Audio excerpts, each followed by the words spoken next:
Yan, magandang umaga! Ayan, Yes. so good morning po sa lahat ng mga viewers natin ngayong umaga at welcome po sa isa na namang makabuluhang talakayan ngayon sa UAP or sa Usapang Agrikultura. Paghahayupan at panisdaan. Ayan, at ang topic natin ngayon. Yes, ang topic po natin ngayon ay bakit ba mas maganda ang AI, artificial, kaysa sa natural mating sa pagpapalahi ng baboy? Oh, ayan. Kasi alam mo sa ngayon, ang dami kasi nag-ship na ngayon na dating nag-layers, na broiler. Eh ngayon gumaganda ang presyo ngayon ng baboyan at Yes. yung iba naman nag-i-start pa lang at yung iba bumabalik. Yes. Marami nagre-request sa atin, ano ba yung AI at anong kagandahan nito? So kaya yan po yun isa nating pinakamagandang topic sa ngayon. Bago nating simulan po yun, kailan ba nagsimula yung AI dito sa Pilipinas? Kailan nga ba? Oo, ang nagsimula yan noong 1960 actually. Nagsisimula noon, na-introduce na yan dito sa Pilipinas. Matagal na rin pala, no? Oo. Pero by that time kasi, parang although na-i-introduce na siya sa atin, parang hindi pa siya talaga totally napapractice kasi nga, una-una, lack of expertise pa Yun. tayo. Yes, Tapos kulang oo. sa mga kagamitan para ma-preserve yung similya. Tapos pati yung mga tools na ginagamit sa pang-AI. Pero, kumbaga, later on, nung pagdating na ng mga 1980s o late 1980s, yun, kumbaga, Doon na nag-boom. nag-boom na Oh. kasi parang nagka-interest na tayo mga Pinoy dahil nga gusto syempre natin na magparami ng mga magagandang klase ng Yes. lahi. Yun. oo. At iyan na nga, ang dami na ho nagpa-practice yan. Actually, may mga ibang nagbebenta ng ng mga kagamitan na pwedeng gamitin sa AI. So bago natin yan simulan ulit, so ano ba yung AI o yung artificial insemination? Ang artificial insemination, ito yung pamamaraan na pagpapalahi sa inahin kung saan yung similya ng barako ay nilalagay sa inahin sa pamamagitan ng catheter.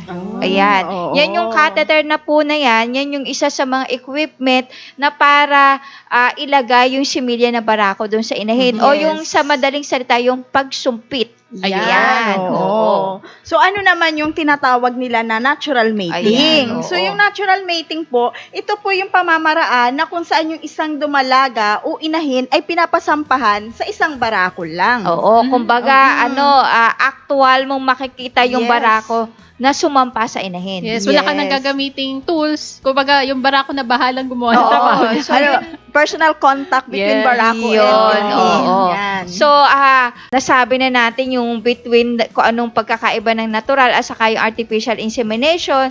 So, ano nga ba o paano ba ginagawa yung artificial insemination? Sa Ayan. umpisa, yung ginagawa ng iba para sa artificial insemination, tinitingnan muna nila yung inahin or dumalaga na gagawin nilang bilang pagpapalahian kung ito ba ay standing heat na Ayun. or naglalandi na ba talaga yung inahin na ginagamit nila or nasa proseso ba na talagang heat na siya. Oo, So, yan. paano ba natin na-check yung standing heat? Di ba usually, inaano yan yung tinutuunan sa likod, Oo, yung, isa yan. yung inahin. Tapos, o kaya iba, sinasakyan pa nga yung likod. Kapag hindi na siya pumalag, hindi na siya O, parang, gumalaw. parang okay lang sa kanya. Oo. Parang Oo. okay, go na kasi hindi na siya wala na reaction Wala eh. eh. Kumbaga, okay lang. Kasi Oo. pag hindi siya ganung kahit, Papalag pa yan. Oo, matutumba ka kung Oo. ikaw ay sasakyan mo yung Tsaka inahin. papansin niyo yung tenga niya, tumitirik. Oh, Oo, tumitirik.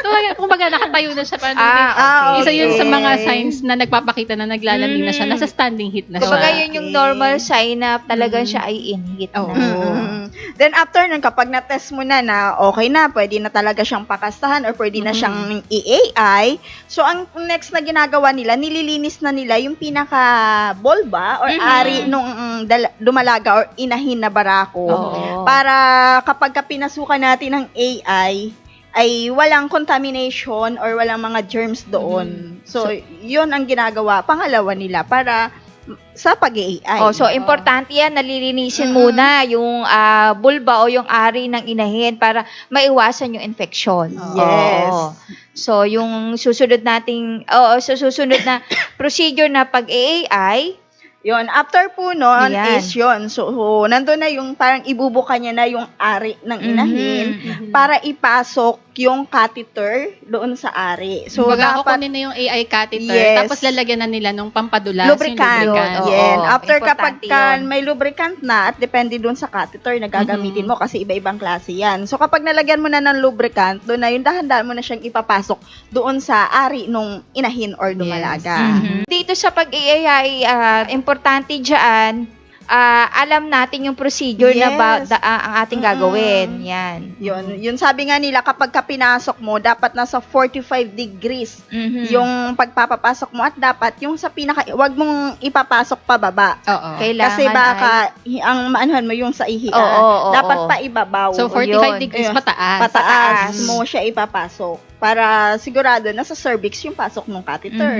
Then, So, pag naipasok na yan, pag naipasok mo na yan, ang next mong gagawin diyan, yun, kapag ka naipasok mo na, naramdaman mo na nakalak na yung catheter doon sa loob ng cervix, saka mo naman bubuksan yung pinakadulo ng catheter, kasi meron po yan lock eh. Then, Oo. ipapasok mo na doon ilalagay mo na yung Similya. similya na gagamitin mo. Then, dahan-dahan mo na siyang i-press. Wag mong madaliin, dahan-dahan mo lang siyang ipipress. at saka ang kagandahan kasi din dyan, pag alam mong in-heat yung baboy, kusa siyang hihigupin yun. ng Oo. inahin. Kasi hindi mo na kailangan, kumbaga tutulungan mo lang siyang itulak. Yun, Yun. oo, yun, dahan-dahan lang. At saka, syempre, habang ginagawa mo yun, para makatulong dun sa pag-stimulate ba ng inatawag Oo. doon. So, yung pinaka-chan niya, Hihimasin. hihimasin Oo, mo yun yun. para Yun. pumasok yung Yun, similya para- doon sa cervix. Kumbaga parang mas Oo. lalo siyang mag-inhale.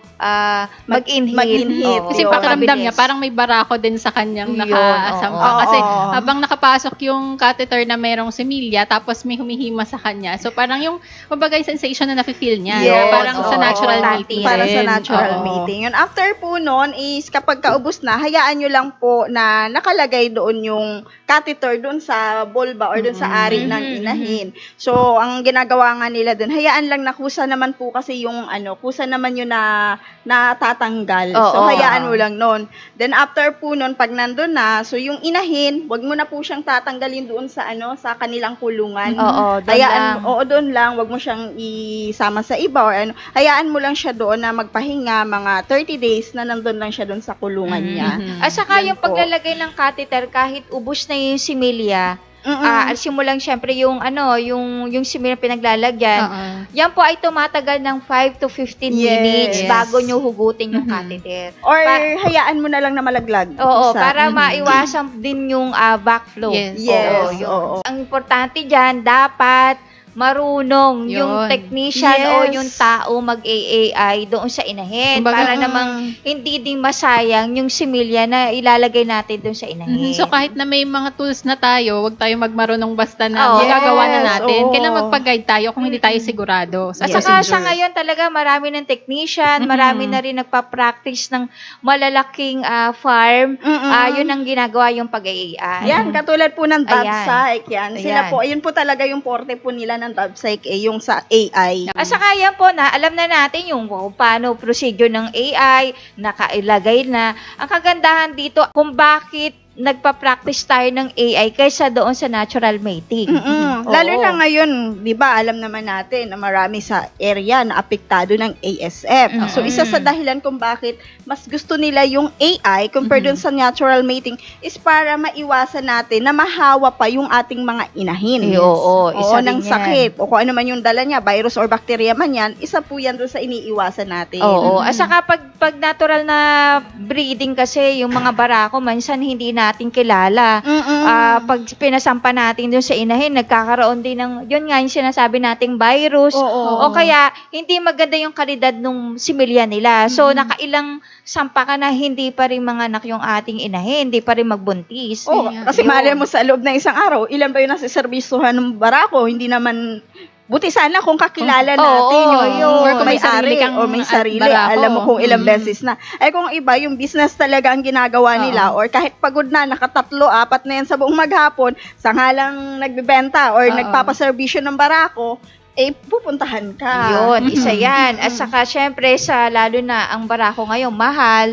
Isa pa rin yun, medyo may kamahalan din ng pagme-mate yung pagsasampa dun sa mga barako. Nasasabi natin yung disadvantage ng natural na mating o natural na breeding o pagpapalahi. Like, tsaka yun nga, yung gusto nila mag-AI kasi nga hindi rin sila makapili nung gusto nilang lahi. Parang kung ano lang yung available na barako doon sa malapit sa lugar nila, yun lang yung magpapalahi Yun, isa pa doon sa yun. inahin nila. At isa pa dyan, kung ang barako na napili natin ay malaki pala, Oh, ay tapos mabigat, yung inahin ko maliit, di patay, kumbaga, Kawawalan na. napilayan na. Oo. Kumbaga, hindi pa yung mabubuntis. O kung pinilit mo yan, na talaga, kasi in-hit na siya, pinilit mo at yun lang yung available na barako, wala tayong magagawa, kundi pasampahan, ang magiging problema natin, baka mapilayan yung ating inahin. Oo. At saka isa pa, syempre kapag ka medyo malayo din kasi, 'di ba? Oo. Ang mapagkukunan mo ng barako sa area mo. Syempre pagdating yan, malay mo may stress sa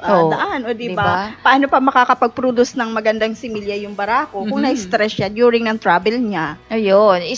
Ilan lang yan sa mga disadvantage ng natural breeding. Kaya pumupunta o yung kagandahan ng AI kung bakit ito yung pinapractice mostly ng mga ibang farm. At yung mga backyard, ito na nga rin yung pinapractice nila yung pag-AI. Dahil ang kagandahan kasi po ng AI, kung wala kang barako at ilan man yung iyong inahin, maraming mapaggagamitan ng similya na nabili mo. Yes, Isa yan oo. sa mga kagandahan. Ayan. At saka yung iba nga, bakit AI yung ano nila is mas kunwari gusto nila magpalahi ng mas maganda. Ayun, mga isa pa F1, yan. mga ganyan. So, makakapagpili sila ng similya na gusto nila doon sa lahi nila. At saka maiiwasan yung infection Yes. ng ating mga inahin. Kumbaga, kung doon tayo talaga sa legit, maganda yung quality ng similya na bibili natin, siguradong hindi maaapektahan yung inahin natin. Kumbaga, sure ball na magbubuntis ka agad yung ating inahin. Tsaka diba? yung kung ang purpose nga nila, gusto nila magparami. Yun. Kapag AI, mas maraming masaservisyohan kapag AI ang compared doon sa Yes. natural mating na may limitation yung barako kasi Oo. At saka ang kagandahan dito, ang similya kasi, iba-ibang breed yan ng baboy, Yes, ng oo. mga barako. So, makakapili ka ng halimbawa, pang gusto mo lang ay yung pang produce ng biik. Oo. May mga breed po yan. At tapos kung maganda yung inahin mo, ang gusto mo naman ay magparami ng inahin pa. Yes. So may mga breed para dyan. Kumbaga, mapipili natin yung tamang breed sa ating farm. Oo, Ayan. katulad na lang yung iba, gusto nila is yung similya ay pang patining lang yung gusto nila. Yun, oo. So yun, nakakapili sila. Gusto ko pag yung magiging biik nung inahin ko ay pang patining lang. So, merong similya na para doon lang. Oo. At saka isa pa dyan, makakatipid tayo sa pakain. Yes. Kumbaga, Oo. hindi na natin kailangan na mag-stay o mag-stock pa ng barako dahil syempre, barako yan, pakakainin mo, papakainin yan. Samantalang pag in-hit na yung mga inahin natin, so tawag lang tayo sa legit na pagbibilhan natin ng similya, di ready na. Diba? Yes, so madali mo lang ma-access Yun. sila. So, makakatipid na tayo sa pakain. Hindi na natin kailangan mag-isak ng mga magagandang breed pa ng barako. Ayan. Oo. Kasi isa din sa nakikita nilang sa AI ay sigurado daw na hindi na mag-uulit kapag ka na Isang AI mo. advantage. Isang yan. advantage yan ng pag-AI. Na hindi ka na mag-uulit pa doon sa pagpapakasta if ever na ka. Ang alam ko 2 doses kasi yung binibigay yan Oo, 2 yan. Diba? So yun, hindi sigurado ka na yung similya ay talagang mabubuhay. Kasi syempre Ayun. dumaan yan sa proseso. Kumbaga, Yes. na-screen na nila kung ano yung qualities na magandang ipang AI. Unlike doon sa hindi nga natin ma-check doon Oo. sa natural. physical na barako.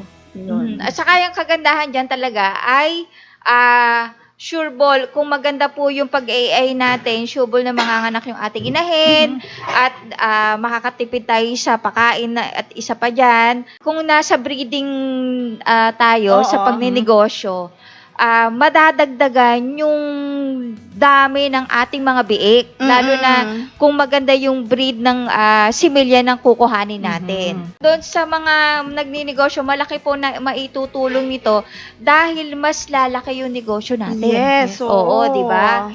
Dahil doon sa makakapag-produce tayo ng maraming biik, kung hindi maganda yung barako natin, malalay ng inbreeding, magkakaroon pa tayo ng F1, di ba? Yun, Yan ang magagandang breeding. Kahit ang inahin natin ay medyo chapsuy, Yes. o pwede tayong kumuha ng magandang breed ng barako para ma-upgrade yung ating mga biik. Ayan, Yes. saka inahin. Oo, at saka hindi lang yan, in terms of gusto mong negosyo, pwedeng ikaw din mismo yung magbenta ng mga similya. Yun, Oo. isa pa yan. Isa yun sa pwede mong gawin na ikaw din yung magbenta, ikaw din yung mag-produce, katulad ng mga AA na yan. So, ikaw din yung makakapagbigay dun sa mga kliyente na gusto mo.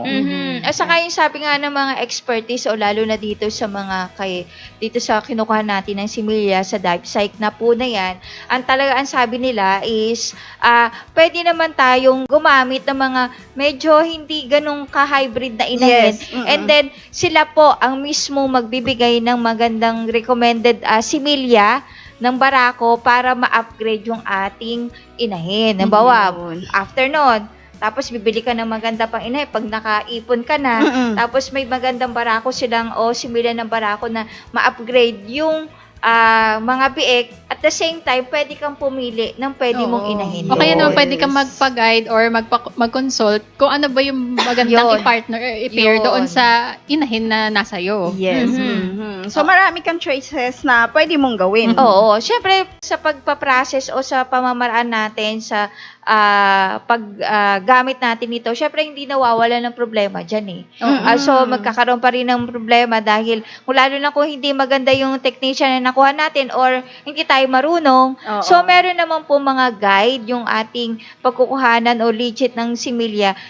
Iga-guide po kayo sa mga ganang pamamaraan. Tsaka kailangan lang natin tandaan lagi kung kailan yung standing heat ng ating alagang inahin or naglalanding dumalaga. Kasi para alam din natin yung timing ng pag-order din natin Yes, for oo. AI. Kasi baka naman umorder tayo, hindi pa pala naglalandi. Hindi malilipasan ng panahon. At saka para maiwasan mamamatay lang yung similya.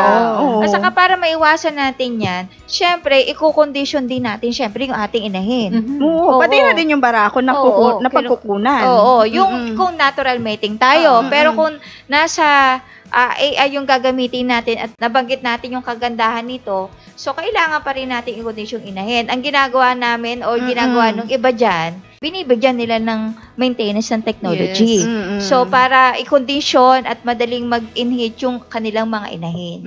Ayan. Sa akin, ganun din yung ginagawa sa barako. Kailangan din natin i-condition kahit na AI yung process na gagawin natin. Kasi syempre, kailangan nating makakuha ng matataas na kalidad ng similya, diba, sa barako. So, para mapanatili natin yung motility, sigurado tayong maraming buhay na similya doon sa barako.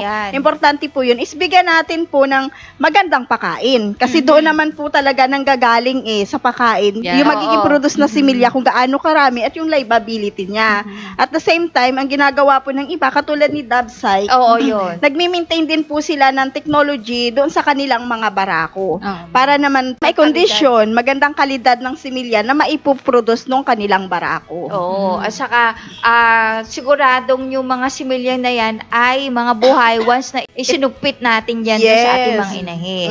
So, para din maging maganda yung condition ng inahin, i-maintain po natin din ng technology yung ating mga inahin. Ang nilalagay nga po namin dyan o yung mga ibang user po ng mga ng technology ay 1 kutsara kada 1 kilong pakain. Lagi po nilang inilalagay doon sa pakain ng mga inahin para sa condition din at maiwasan din yung mga disease or mga infection.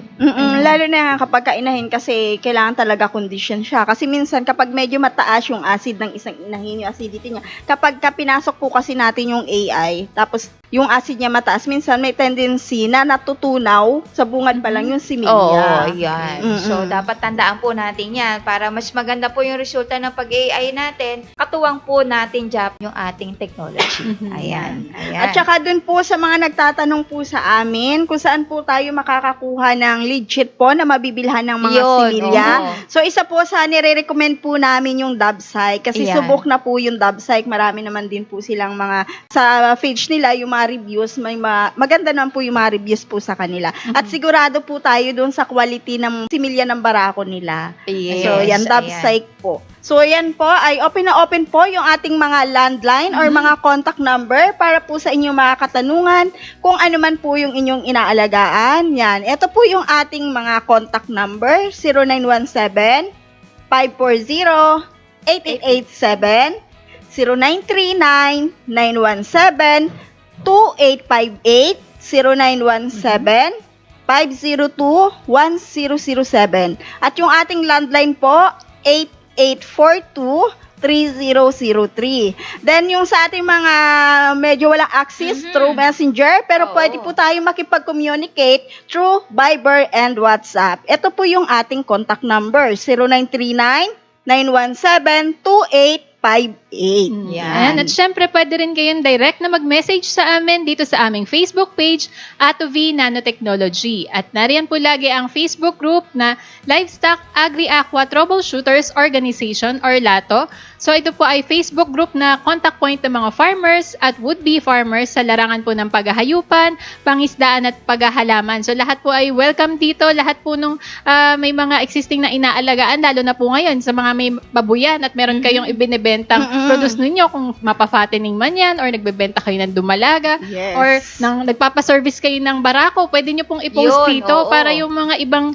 naghahanap ng pagsisimulan nila ay makapag-inquire din sa inyo. So magkakatulungan po tayo dito. At yung may mga ibang inquiries po, pwede nyo rin pong i-post ang inyong mga tanong at may mga sasagot din po sa inyo dito. At syempre po, pwede nyo rin po i-visit ang aming website, yung at www.atovinanotechnology.com para po sa mga upcoming events ng Team Atovi ay makikita nyo po, ipopost po namin dyan. At saka syempre, active pa rin po yung aming forum section sa website. So kung may mga inquiries din po, pwede rin kayong mag-post dito sa aming forum section. At saka kung meron po kayong topic na gusto po i-discuss, so pwede po kayong mag-post po doon kung ano po yung gusto nyong topic. Mga suggestion. Yes. Syempre, huwag niyong kalimutang yung YouTube channel natin na Team Atovi. Lahat po ng ating mga discussion ng mga nakaraan at yung ating discussion ngayon i-upload po namin dyan. Pwede niyong balikan. Saka kung may question kayo, pwede po kayo mag-comment dyan. At syempre, huwag niyong kalimutang mag-subscribe at i-follow niyo po kami sa aming TikTok account na Team Atovi. Yan, or i-search nyo yung at Atovi Nanotech. Yes. O, visit nyo po dyan. Marami na po kami mga TikTok na in-upload po dyan at matutuwa ho kayo dun sa mga videos na mapapanood nyo. At ang mahalaga dyan ay magkakaroon kayo ng idea kung paano mag-alaga kung nasa kayo ng agrikultura o may plano kayo. So, ganun pala yun. Yes. So, marami kayong matutunan. At syempre, huwag nyong kalimutan mag-follow. At sa susunod po na Sabado ay magkita-kita po ulit tayo. Opo. And always remember, Team Atovi will continue to educate, Share and inspire others. Bye-bye!